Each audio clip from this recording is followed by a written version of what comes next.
Hello friends, welcome to my channel crack your competition with Anjali. Friends, आज के इस video में हम लोग यूपी टेट 2017 के ईवीएस के फर्स्ट टू फिफ्थ वाले पेपर को सॉल्व करने वाले हैं। हमारा जो 2017 में 15 अक्टूबर 2017 को पेपर हुआ था, उसका हम ईवीएस का पेपर सॉल्व करेंगे। तो चलिए फ्रेंड्स, वीडियो को शुरू करते हैं। आज का फर्स्ट क्वेश्चन है, एगमार्क का संबंध है। तो एगमार्क का संबंध है फ्रेंड्स गुणवत्ता से। ऑप्शन नंबर ए इसका सही आंसर हो जाएगा। एगमार्क का संबंध किससे है? गुणवत्ता से है।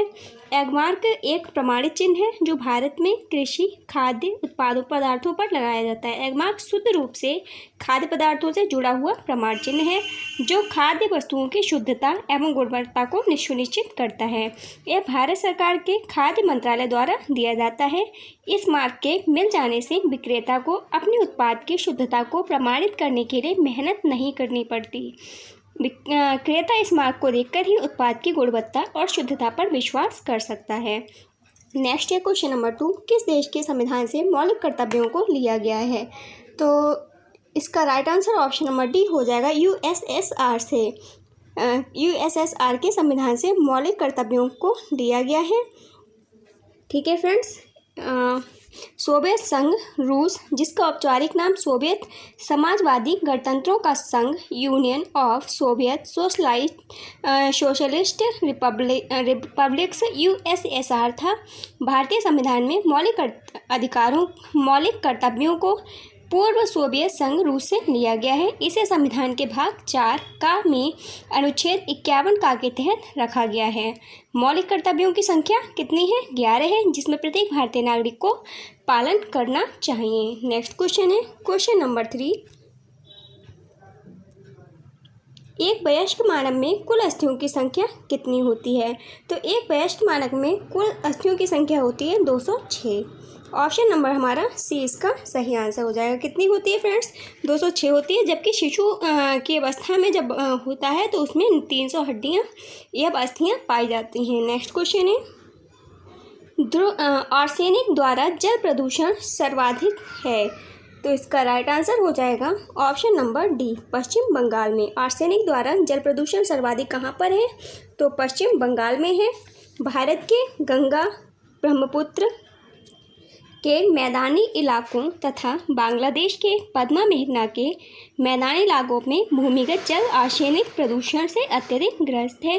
भारत के 7 राज्यों पश्चिम बंगाल, झारखंड, बिहार, उत्तर प्रदेश, असम, मणिपुर तथा छत्तीसगढ़ का राजनांद गांव में भूमिगत जल आर्सेनिक प्रदूषण से प्रभावित है। इनमें पश्चिम बंगाल सर्वाधिक प्रभावित है। पश्चिम बंगाल के 4 जिलों मुर्शिदाबाद, नदिया, उत्तरी एवं दक्षिणी 24 परगना में आर्सेनिक की मात्रा भूमिगत जल में मानक स्तर से अधिक पाई जाती है। भारत में सर्वप्रथम 1983 में पश्चिम बंगाल में ही आर्सेनिक द्वारा जल प्रदूषण का मामला सामने आया था। जल में आर्सेनिक की अधिकता से ब्लैक फुट नामक बीमारी हो जाती है। इस चीज़ को भी आप लोग याद रख लीजिएगा कि जल में आर्सेनिक की मात्रा से कौन सी बीमारी, आर्सेनिक की अधिकता से कौन सी बीमारी हो जाती है? तो ब्लैक फुट नामक बीमारी हो जाती है। नेक्स्ट क्वेश्चन है, ध्रुव तारा किसे कहा जाता है? तो ध्रुव तारा किसे कहा जाता है फ्रेंड्स? इसका राइट आंसर हो जाएगा हमारा ऑप्शन नंबर ए, उत्तरी तारे को। उत्तरी तारे को जो है ध्रुव तारा कहा जाता है। ठीक है फ्रेंड्स, जो तारा हमेशा उत्तर दिशा में चमकता रहता है तथा उत्तर ध्रुव के ठीक ऊपर स्थित होने के कारण ही एक दिशा में हमेशा दिखाई पड़ता है, उसे क्या कहते हैं? ध्रुव तारा कहते हैं। यह ध्रुव मत्स्य तारा समूह का एक भाग है, इसलिए इसे उत्तरी तारे को ध्रुव तारा कहा जाता है। नेक्स्ट क्वेश्चन है, ग्रीन पीस इंटरनेशनल का मुख्यालय अब स्थित है। कहाँ पर स्थित है फ्रेंड्स? एम्स्टर्डम में। ऑप्शन नंबर सी इसका सही आंसर हो जाएगा। ग्रीन पीस इंटरनेशनल का मुख्यालय कहाँ पर स्थित है? एम्स्टर्डम में स्थित है। ग्रीन पीस एक स्वतंत्र वैश्विक अभियानकारी संस्था है। इसकी स्थापना 1971 में हुई थी। इस संस्था का उद्देश्य क्या है? तो इस संस्था का उद्देश्य है वैश्विक स्तर पर व्यक्तिगत और सामूहिक प्रयासों के जरिए पर्यावरण संरक्षण एवं विकास को प्रोत्साहन प्रदान करना। और ग्रीन पीस का मुख्यालय कहाँ पर है? तो एम्स्टर्डम नीदरलैंड में है। नेक्स्ट क्वेश्चन है, वन्य जीव सुरक्षा अधिनियम पारित किया गया था? तो वन्य जीव सुरक्षा अधिनियम कब पारित हुआ था? तो इसका right answer option number C हो जाएगा 1972 में। कब पारित हुआ था फ्रेंड्स? 1972 में पारित हुआ था। इस अधिनियम में अवैध शिकार एवं व्यापार को रोकने के लिए जुर्माने एवं दंड का प्रावधान है। नेक्स्ट क्वेश्चन है, भारत में प्रोजेक्ट टाइगर प्रारंभ किया गया था? तो भारत में प्रोजेक्ट टाइगर की जो शुरुआत हुई थी वो हुई थी 1973 में। ऑप्शन नंबर 20 का सही आंसर हो जाएगा। भारत के राष्ट्रीय पशु बाघ यानी कि टाइगर के संरक्षण के लिए भारत सरकार ने 1973 में प्रोजेक्ट टाइगर शुरू किया था। प्रोजेक्ट टाइगर पर्यावरण, वन एवं जलवायु परिवर्तन मंत्रालय द्वारा संचालित योजना है। यह उन राज्यों को सहायता प्रदान करता है जहां बाघ संरक्षण रिजर्व हैं। भारत में अभी कितने हैं? तो 49 टाइगर रिजर्व हैं, जिसमें उत्तराखंड का राजाजी टाइगर रिजर्व 48वां तथा ओरंग टाइगर रिजर्व 49वां है, जो कि कहाँ पर स्थित है? असम में स्थित है। नेक्स्ट क्वेश्चन है, प्रकाश संश्लेषण के प्रकाशीय चरण के दौरान डैश का ऑक्सीकरण एवं का अपचयन होता है? तो इसका राइट आंसर हो जाएगा ऑप्शन नंबर ए, जल NADP। नेक्स्ट क्वेश्चन है, दूध से दही बनने की प्रक्रिया को कहते हैं? तो दूध से दही बनने की प्रक्रिया को क्या कहते हैं फ्रेंड्स? किण्वन कहते हैं। ऑप्शन नंबर सी इसका सही आंसर है। दूध से बनने जो दही बनता है उसको कहते हैं, जो उसकी प्रक्रिया है, एक मिनट फ्रेंड्स, तो दूध से दही बनने की जो प्रक्रिया है उसे क्या कहते हैं? किण्वन कहते हैं। दूध में स्ट्रेप्टोकोकस लैक्टिस एवं लैक्टोबैसिलस लैक्टिस नामक जीवाणु पाए जाते हैं। ये जीवाणु दूध में पाए जाने वाले लैक्टोज शर्करा का किण्वन करके लैक्टिक अम्ल बनाते हैं, जिसके कारण दूध खट्टा हो जाता है। लैक्टिक अम्ल जीवाणु दूध में पाए जाने वाले केसीन नामक प्रोटीन की छोटी छोटी बूंदों को एकत्रित करके दही जमाने में सहायता करते हैं। दूध को स्ट्रेप्टोकोकस थर्मोफिलस तथा लैक्टोबैसिलस बुल्गेरिकस के द्वारा 40 से 60 डिग्री सेंटीग्रेड पर जमाकर ईस्ट द्वारा आंशिक किण्वन कराया जाता है, तो पोषक पदार्थ दही प्राप्त होता है। नेक्स्ट क्वेश्चन है हमारा 131 नंबर क्वेश्चन, फूलों की घाटी अवस्थित है? तो फूलों की घाटी कहाँ अवस्थित है? तो इसका राइट आंसर हो जाएगा ऑप्शन नंबर डी, उत्तराखंड में। फूलों की घाटी उत्तराखंड में अवस्थित है। फूलों की घाटी भारत का एक राष्ट्रीय उद्यान है, ठीक है, जो उत्तराखंड के चमोली जिले के हिमालयी क्षेत्र में स्थित है। यूनेस्को ने इसे विश्व धरोहर स्थल घोषित किया है। नेक्स्ट है, LPG के संदर्भ में क्या सत्य नहीं है? तो LPG के संबंध में क्या सत्य नहीं है? तो इसका राइट आंसर हो जाएगा हमारा ऑप्शन नंबर डी, यह मीथेन उत्सर्जन करने वाला, ये वाला जो कथन है ये सही नहीं है। LPG यानी कि लिक्विफाइड पेट्रोलियम गैस एक प्राकृतिक गैस है। यह मुख्यतः प्रोपेन तथा ब्यूटेन हाइड्रोकार्बनों का मिश्रण होता है। इन्हीं हाइड्रोकार्बनों गैसों को द्रवीभूत कर सिलेंडरों में भरकर घरों में रसोई घर के रूप में प्रयुक्त किया जाता है। यह एक स्वच्छ ईंधन है जो गंध रहित होता है, अतः इसके रिसाव का पता लगाने के लिए एथिल मरकेप्टन C2H5SH नामक पदार्थ मिला दिया जाता है। LPG गैस उच्चतम ऊष्मीय मान 55,000 kg रखती है। यह नीले ज्वाला के साथ जलता है और यह सबसे गर्म भाग होता है। नेक्स्ट क्वेश्चन है, निम्नलिखित में से पराबैंगनी किरणों में से कौन सा अधिक हानिकारक है? तो इसका राइट आंसर हो जाएगा ऑप्शन नंबर सी, UVC। ठीक है, कौन सा सबसे अधिक हानिकारक है? तो UVC, ऑप्शन नंबर सी इसका सही आंसर है। सूर्य से आने वाली पराबैंगनी किरणें हानिकारक होती हैं।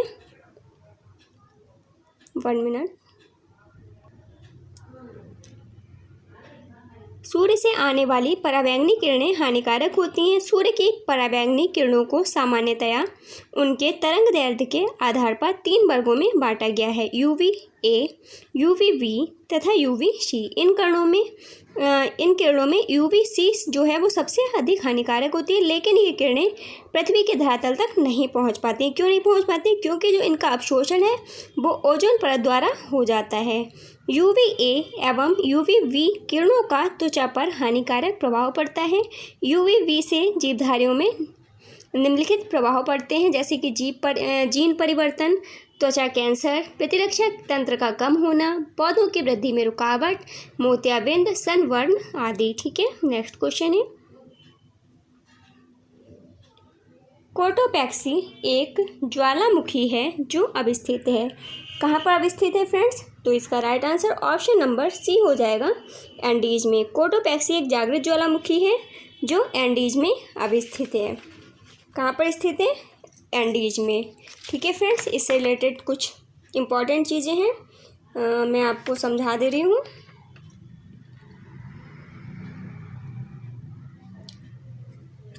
यह विश्व का सबसे ऊंचा ज्वालामुखी पर्वत है। ठीक है, जो कोटोपैक्सी है वो एक जागृत ज्वालामुखी और विश्व का सबसे ऊंचा ज्वालामुखी पर्वत है।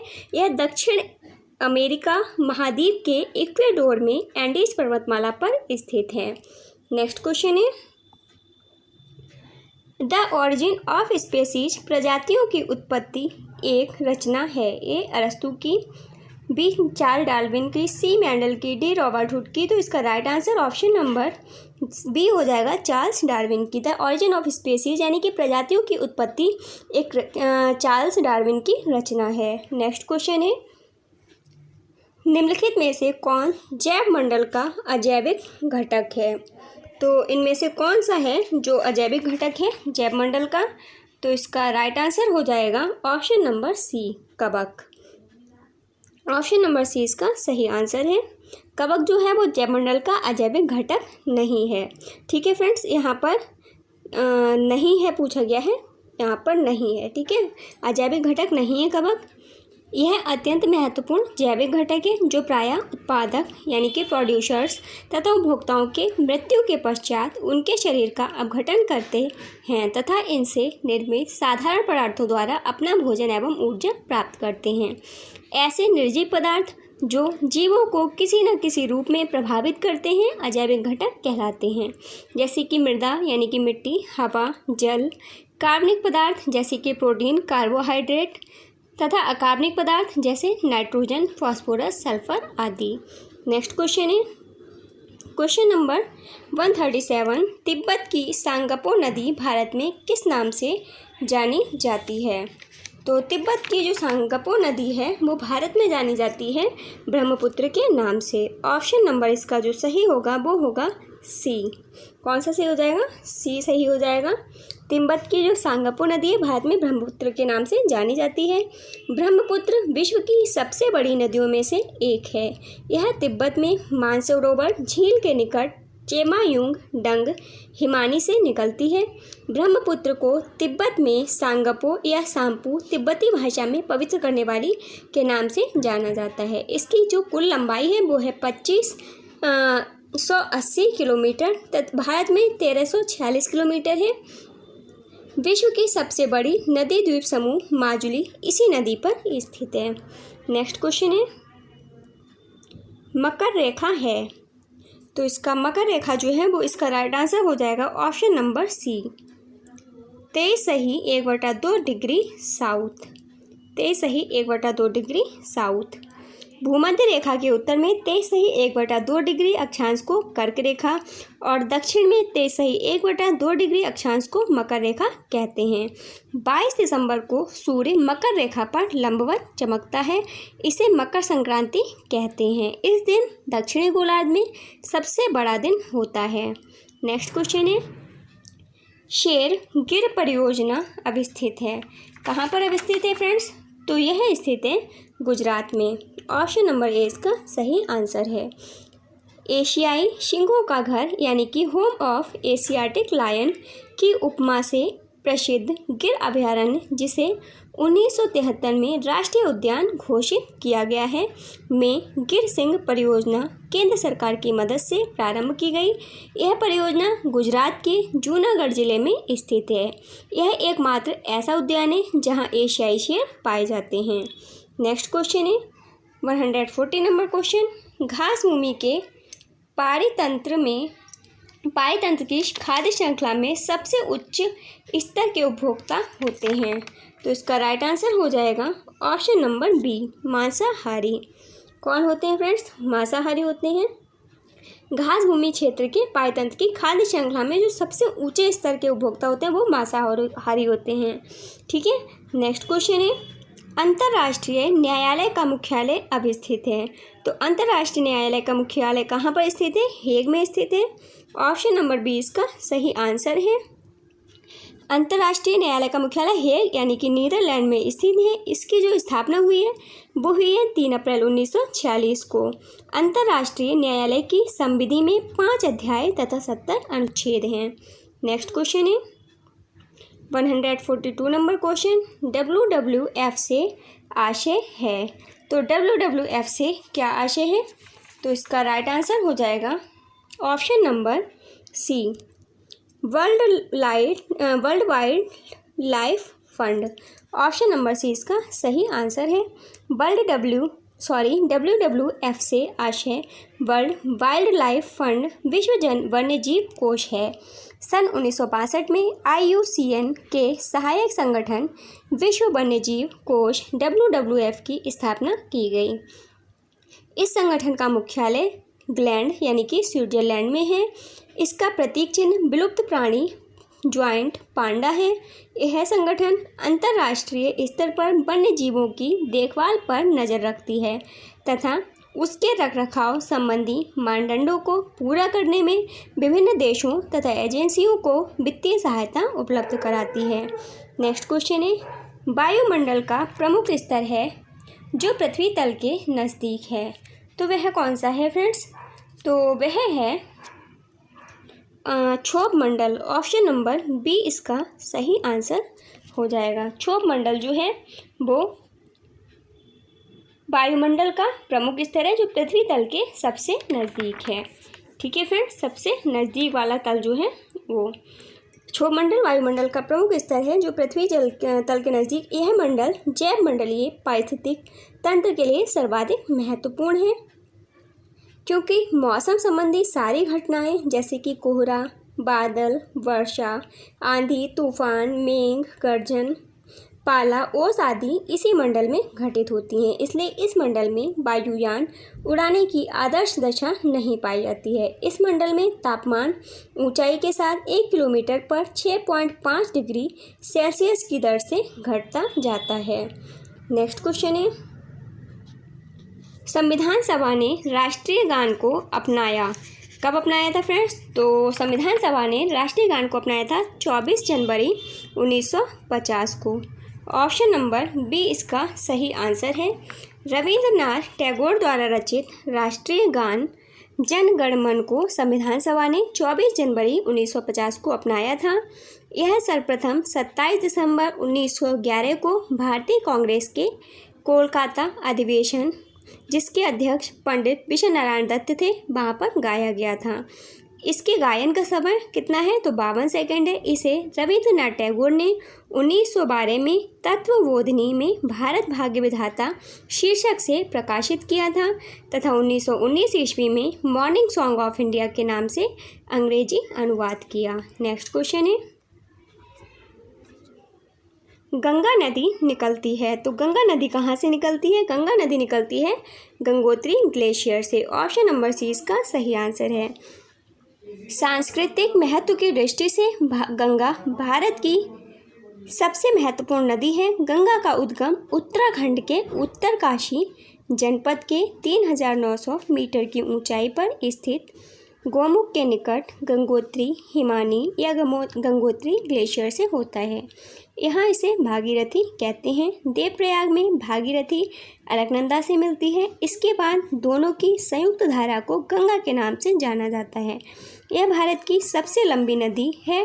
इसकी जो लंबाई है वो है 2525 किलोमीटर, जो भारत के 5 राज्यों उत्तराखंड, उत्तर प्रदेश, झारखंड, बिहार तथा पश्चिम बंगाल से होकर गुजरती है।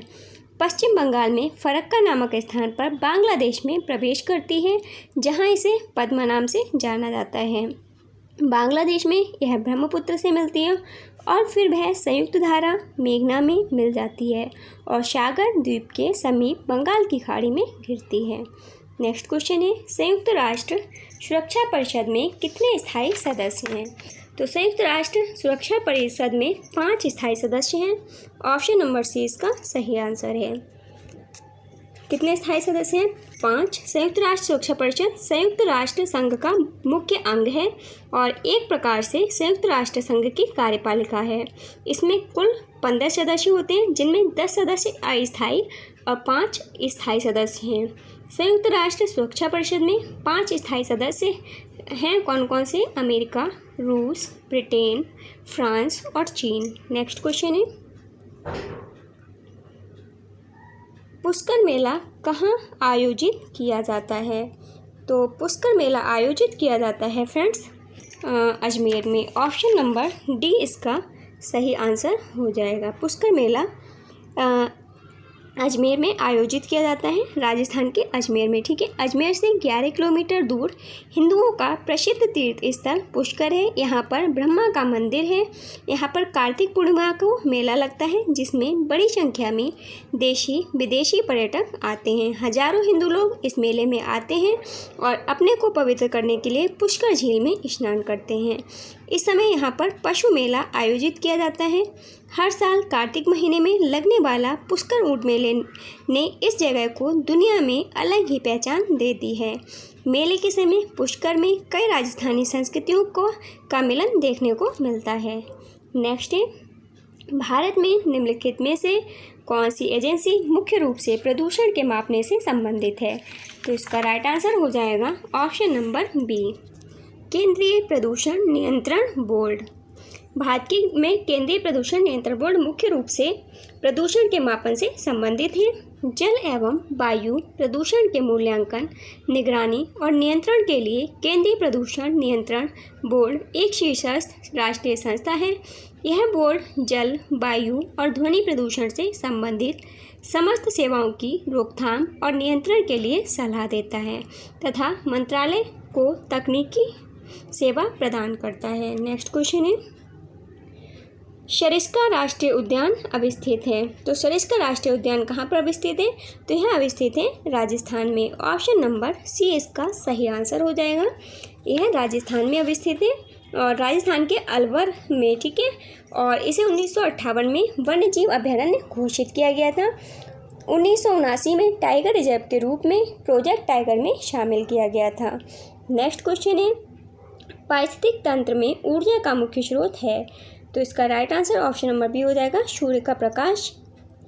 पारिस्थितिकी तंत्र में ऊर्जा का मुख्य स्रोत है सूर्य का प्रकाश। सूर्य का प्रकाश पृथ्वी के पारिस्थितिक तंत्र की ऊर्जा का एकमात्र स्रोत है।